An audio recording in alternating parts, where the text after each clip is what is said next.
welcome back to another episode. This episode was inspired by a few different things. Both my clients, but also another podcast that I was listening to, and also just like comments that I get in general.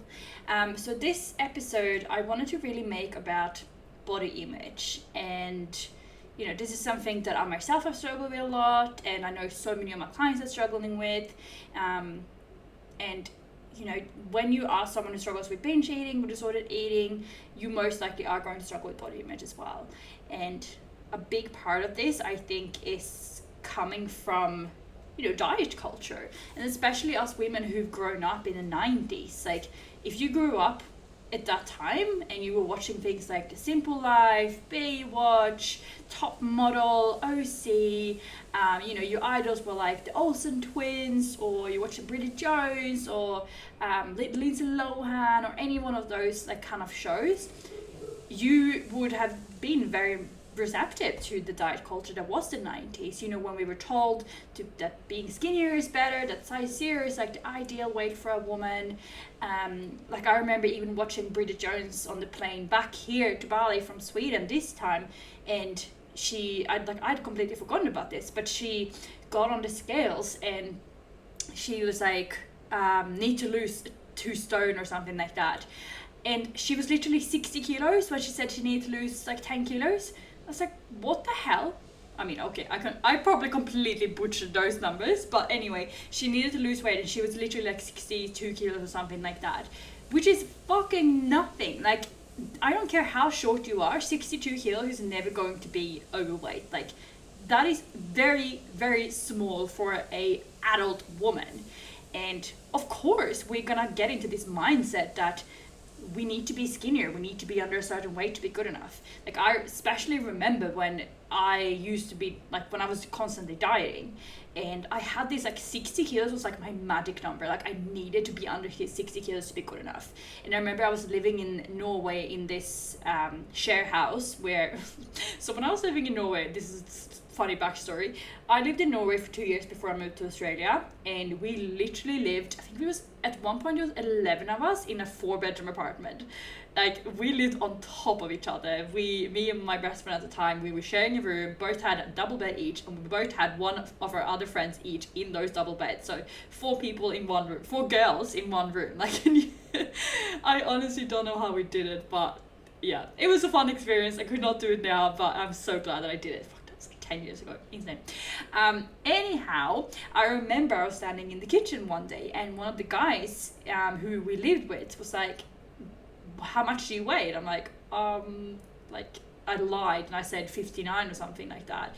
And he goes, oh, you don't look that heavy. As if 59 kilos was heavy. And also, I wasn't even 59, I was like 64 or something like that, but I just couldn't say that I was over 60, because in my head I was like, oh, that's so much.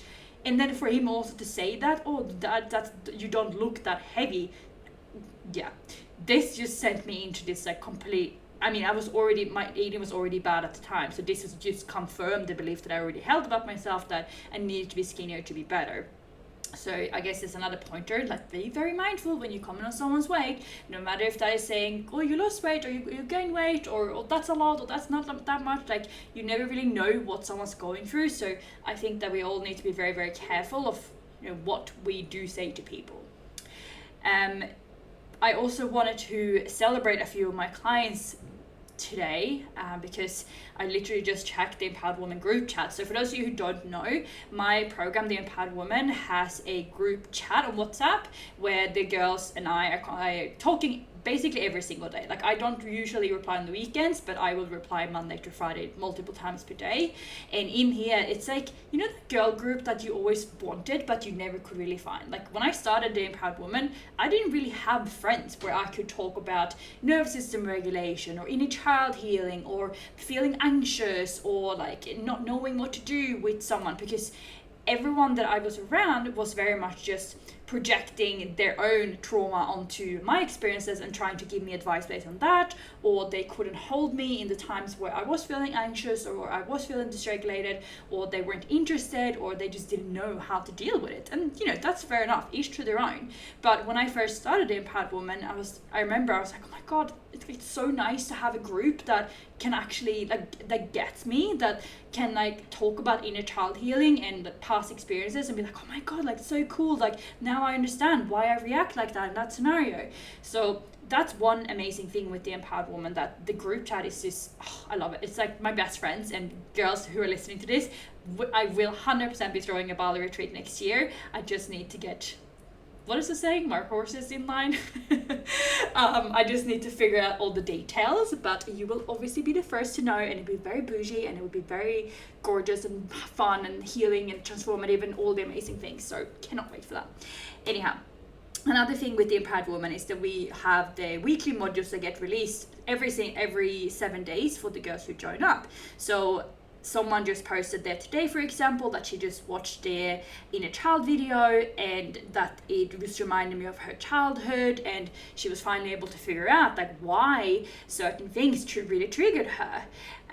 Or someone else posted the other day, they were at week 8, so obviously the girls are all at different stages depending on when they sign up to the program, and she's like, wow, the shadow work video, and now I really understand why it's so triggering for me when people are really confident and take up space, and it's because I have a shadow that wants to do that, and I just never realized that before. I thought I was just annoying, but now I realize it's because it's mirroring something in myself that I haven't looked at. So the educational part of this program is unreal. I wish there was a program like this that I could join and learn, because it's just so fun.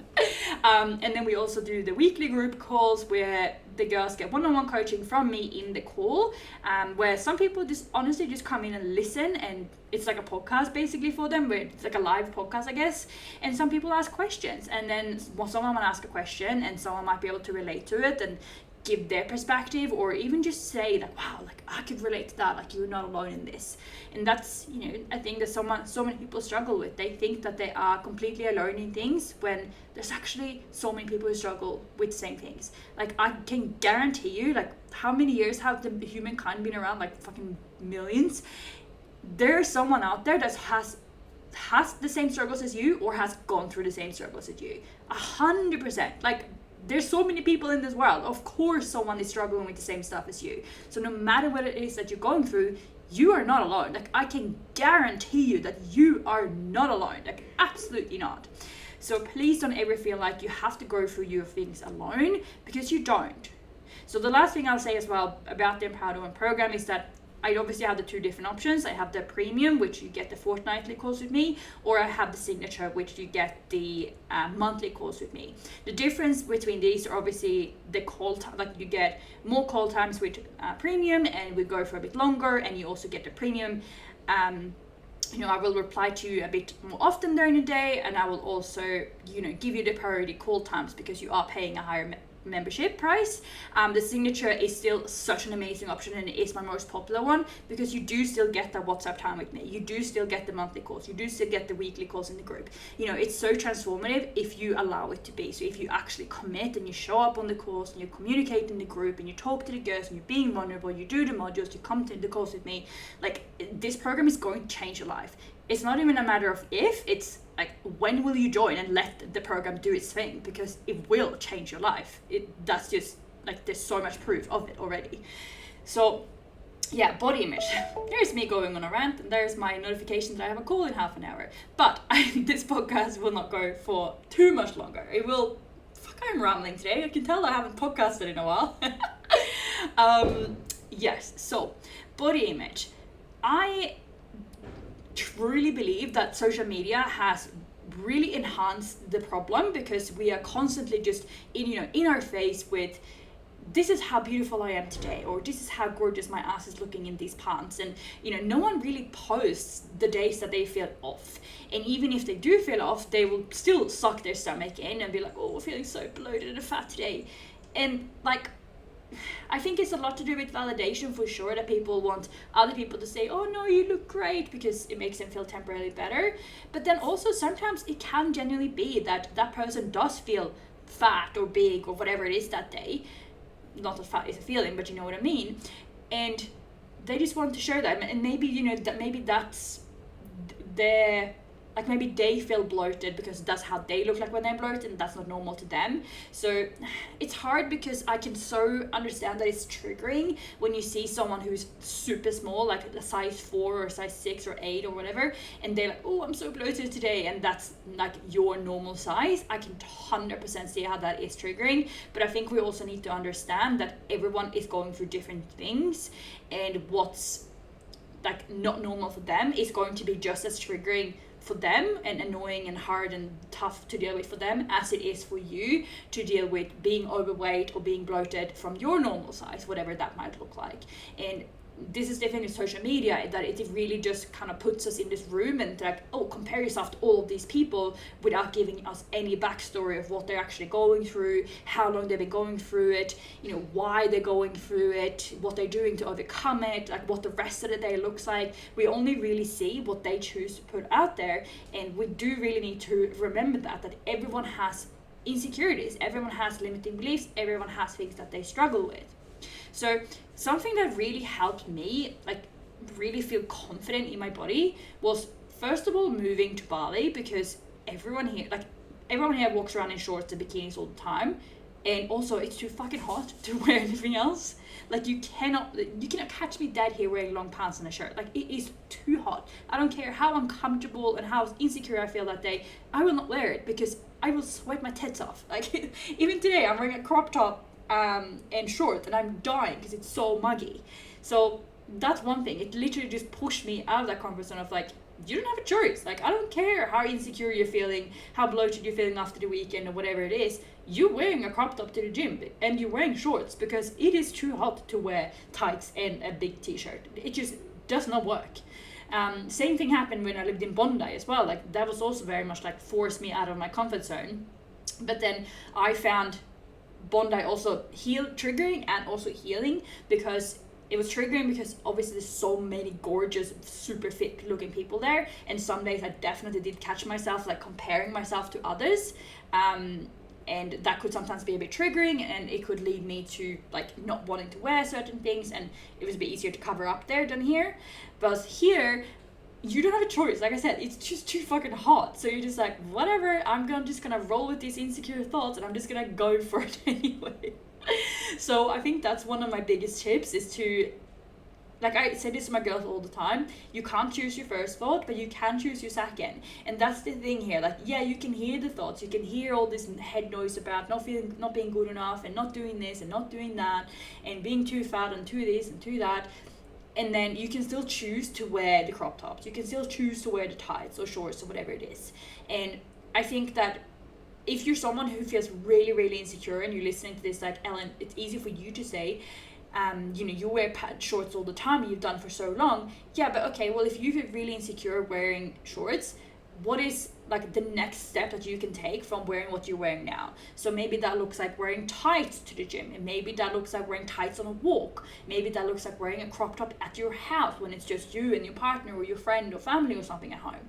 You know, it doesn't have to be you go to the gym tomorrow and you're wearing a crop top and booty shorts. Like, I'm not expecting that. I think that you need to take it in your pace and what feels like not comfortable for you, but what feels doable. So like scary, but still a little bit doable. And then the second part, is the second part? Yeah, I've just gone on a big rant here. Another part in this is, you know, if you're feeling insecure about your body and you feel like, oh, I don't look as good as this person, or I don't look as good as that person, go to a fucking beach anywhere in the world and just look around you. Like, honestly, I can guarantee you, you're not going to see anyone, or maybe one or two people, that looks like they do on social media. Like those super skinny, toned, no cellulite, like tan, smooth looking skin. No, go to a fucking beach, you're gonna see people that look like normal people. And that's gonna straight away make you feel better about your body, because people look like normal people. People on social media don't look like normal people. People in the magazines don't look like normal people. People in movies don't look like normal people. Like, I don't think that you understand how much editing is going on behind the scenes. even just something as small as shifting the brightness on a photo can enhance muscle, can enhance tan, can enhance, how smooth your skin looks, can remove some of the cellulites or stretch marks or other random lines or pimples or pores or whatever it is. Like, just something as simple as that, something that literally takes 1 second to do, can not completely, but can change and enhance certain features. And there's absolutely nothing wrong with that. I love a beautiful photo just as everyone else. I love to put on a bit of makeup every now and then. I love to get my brows done. I love to get my hair done. I love to have, darker lashes and brows because I think that enhances my features. And there's nothing wrong with that. So I think that we do need to understand what is real on social media, what is fake, how can I, instead of trying to change social media, I think that we need to look at changing ourselves and our own, how receptive we are to it. So when we look at social media, we do need to go into it with the mindset of, okay, I know that what's here is not actually real, and I'm still choosing to expose myself to it. And then as soon as you start noticing a tiny shift in your mood, if you're feeling a little bit more down or a little bit stressed or not good enough or to this or to that, not enough this, not enough that, fucking turn it off then. Because then it's no longer having a positive impact on you. I love social media because I probably wouldn't have been able to reach someone like yourself without it, because, I wouldn't have this platform. I'm so grateful to all my followers. All the girls on the program do follow me on social media. So if I didn't have it, it'd be very, very difficult to run a business. So it's great for that. It's also great for networking. It's great for connecting with other people. It's great for getting inspired. And sometimes, sometimes a message or quote or whatever, it might just pop up and it might be the exact thing that you need to read that day. But other times, I myself as well, I found myself sometimes scrolling and I get in a more shit mood, and then you put your phone down and, oh, I feel so blah, and then take your phone up again and start scrolling again, and you start feeling even worse about yourself. So I think we just need to clock ourselves here and start noticing when social media is impacting us negatively, so that we can put the phone away and then we can come back to the present moment and choose how we want to feel. That's something that I really noticed on myself over the weekend, that I was starting to, I felt like I had a few weeks where I was a bit not down, but not as high energy as I normally am. And I noticed I wasn't feeling motivated to create content. I wasn't feeling motivated to learn new things, work, which is very uncommon for me because I love what I do. Even the podcast, for example, I started doing podcasts every second week because I just had no motivation to record. Whereas now I'm oh, I can't wait to record more podcast episodes. And it's okay to have those breaks. I think it's important, and I think that I needed to have that downtime to notice where I was holding myself back. And what I was holding back from myself was I was putting a lot of energy into something that I deep down knew wasn't right, that I'm now in the process of letting go. It's not as easy as you snap my fingers and it's gone. It's a process because it's something that I have put in a lot of work into, and now I just need to kind of reevaluate and see what I can change and move forward. Anyway, it's not important. But I noticed as well that I was choosing to wake up every morning feeling like that. So this morning I woke up and I noticed I had that feeling, and I was like, I'm fucking sick of it. I'm sick of this feeling. I want to feel like a magic. I want to feel like a Disney princess. I want to feel like, delusional dreams, unicorn vibes. That's what I love. And of course you can't expect to feel like that all the time, but you can also choose to make a conscious effort to shift your energy. So that's what I've been doing today. I put on my favorite Disney princess song. I drove to the gym and I had a fucking terrible hard workout. But after I felt amazing. I was talking to my friend Kendall, and she's she's someone who's a Disney princess. I love her. She's magic in human form. She will definitely come on the podcast one day.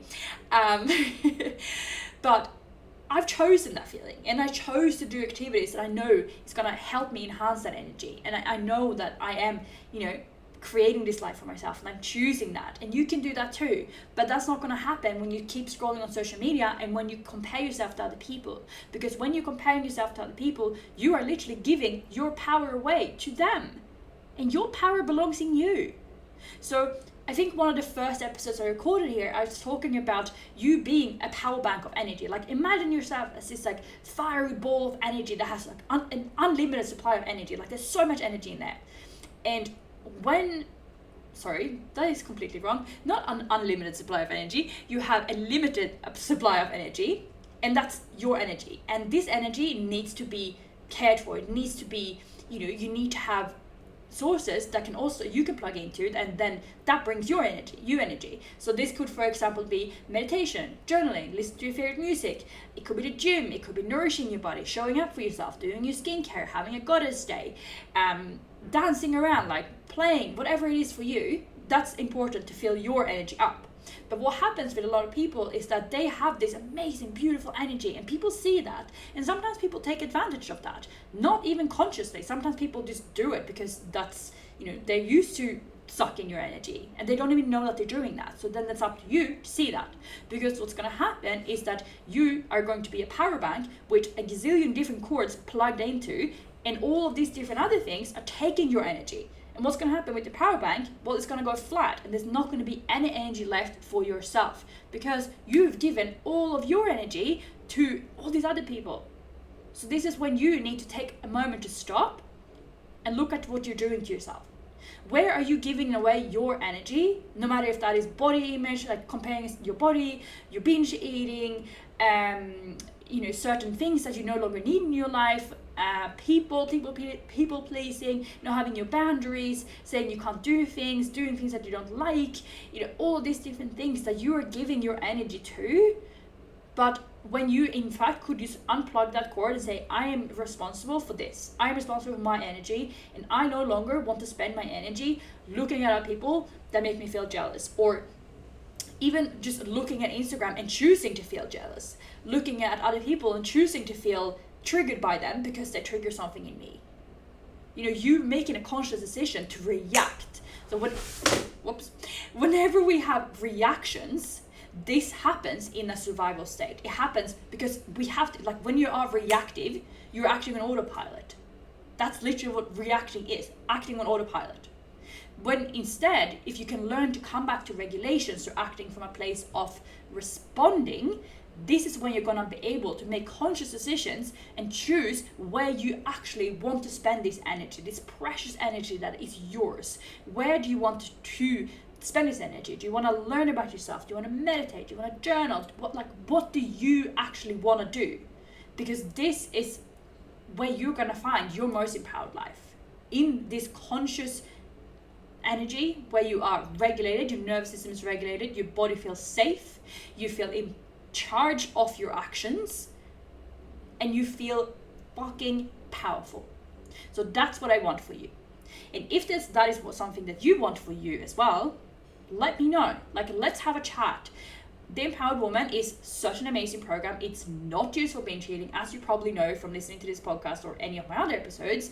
There's so many more things that we go into as well. And the program is just getting better and better every single week. The conversations are deeper, the transformations are more expansive. It's just insane things happen on this program, and I love it so much. This is literally my baby. I'm obsessed with it. I'm absolutely obsessed with it.